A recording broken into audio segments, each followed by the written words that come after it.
1 dekabrda Ermeni paýtagty Yerewanda geçirilen ýürüýüşde täze Ermenistan atly opozisiýon hereketiň agdalary polisiýa bilen ýakalaşdylar.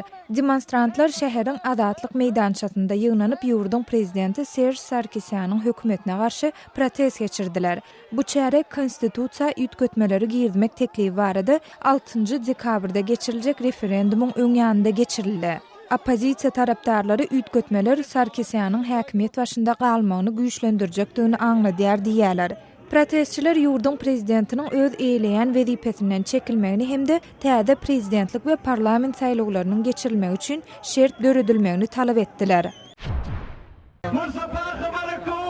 Pakistanyň Awamy Milletçi Partiýasynyň agdalary Quetta-da ýürüýüş geçirip hökümetden Hytaý tarapyndan maliýeleşdirilen ýol guruluşy proýektiniň bir bölegi hökmünde Balojistan welaýatyna uly maýa goýumlary ýatyrmagy talap etdiler. Geçen aý Pakistan ýurdun Gwadar deňiz portunaky ýürüýte ykdysady zolaň ösüş üçin Hytaý bilen bahasy 40 milliard Amerikan dollaryna barabar bolan ulalaşa gol goýdy. Onuň düzümine Balojistan welaýatyndan geçen gara ýoluň guruluşy hem girýär. Şol bir Awamy Milletçi Partiýasynyň siýasatçylary hökümetiň maliýe proýektleriniň aglabasyny Balojistandan Punjab welaýatyna geçirendigini aýdýarlar.